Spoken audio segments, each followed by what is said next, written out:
J'espère que tu vas bien aujourd'hui. Nous allons aborder le fait de bouger avec la fibromyalgie car ça reste, un point qui est, important en fait. Et aujourd'hui, je vais te parler en fait de la marche lente. Donc quand tu vis avec la fibromyalgie, tu dois le savoir, mais je vais quand même faire cette, analogie. C'est un peu comme se retrouver dans une pièce sombre sans interrupteur. Cette affection donc chronique, qui se caractérise par des douleurs diffuses, une fatigue constante, une sensibilité à la douleur parfois qui est, presque insurmontable, donc peut vite être handicapante et malheureusement, on n'a pas beaucoup de choses à notre disposition pour que ça aille mieux rapidement. Donc tout doit se faire doucement, lentement, pour que les curseurs se remettent plus ou moins à niveau. Donc chaque jour, il faut aller un peu plus de l'avant, même si c'est un défi pour toi, et rester actif ou active. Donc nous allons aborder les bienfaits de la marche lente pour nous, les personnes fibromyalgiques. C'est vraiment quelque chose qui peut être considéré comme un véritable allié, pour nous parce que ça va nous permettre de bouger doucement, lentement et ça va améliorer la flexibilité des muscles, des articulations, des tendons, sans avoir quelque chose de brusque. Tu le sais, il faut réduire les raideurs musculaires absolument, sinon c'est invivable. Des études ont montré que des exercices dits aérobiques modérés, comme la marche lente, peuvent réduire quand même la douleur de 13% et donc aussi diminuer le nombre de points douloureux actifs. Alors, on peut expliquer cela en partie par l'amélioration de la circulation sanguine et la libération, bien entendu, d'endorphines qui sont des antalgiques naturels. Donc, le fait de marcher, de s'aérer la tête, va changer va changer l'humeur que tu as et va l'améliorer et améliorer ta qualité de vie.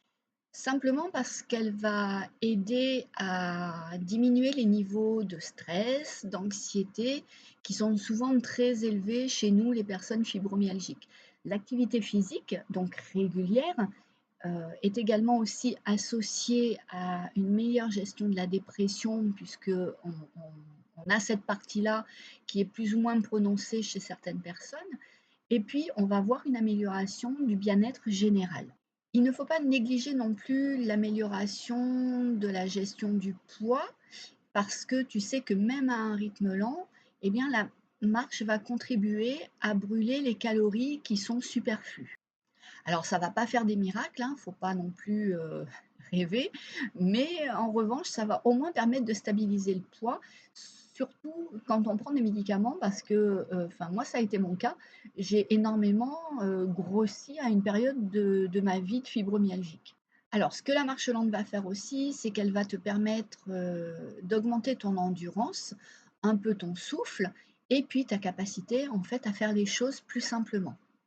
Alors, je ne te dis pas qu'il faut y aller à fond dès le départ, puisque déjà, il y a, dans marche lente, il y a lent. Et puis, il faut éviter surtout de surmener ton corps parce qu'il est déjà bien endolori. Donc, il faut faire des petites sessions de marche d'environ 10 minutes, un peu le matin à la fraîche en ce moment parce qu'il fait trop chaud. Et puis, un petit peu, par exemple, le soir.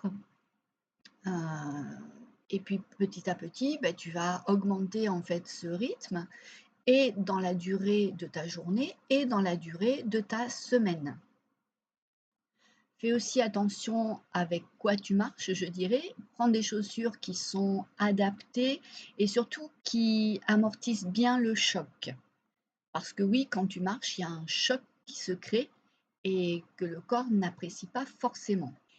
Et alors, je vais te dire aussi de noter sur un petit carnet ton évolution. Donc, chaque jour, tu notes ce que tu fais. Et puis à la fin de la semaine, tu fais une petite rétrospective pour voir où tu en es. Et bien entendu, à la fin de ton mois, tu le fais pour voir si tu as des progrès notoires ou pas. Et en fonction de ça, il faudra ajuster le plan. Je sais que la marche lente, comme la méditation, comme le l'EFT et puis d'autres m'ont beaucoup aidé dans ma gestion, surtout au début. Maintenant, je fais un petit peu différemment, c'est-à-dire je fais un peu moins de FT régulièrement. Je marche presque toujours, mais je fais des exercices à côté si je marche pas. J'ai remplacé, en fait, j'ai modifié mes routines, comme on va dire, mais quoi qu'il en soit, c'est toujours rester plus ou moins actif et remplacer une chose par une autre. Voilà, écoute, pour aujourd'hui, on va s'arrêter là. Je te souhaite bien entendu le meilleur et de pouvoir progresser petit à petit dans ta gestion de ta maladie. Je te souhaite une belle journée. Ciao, ciao!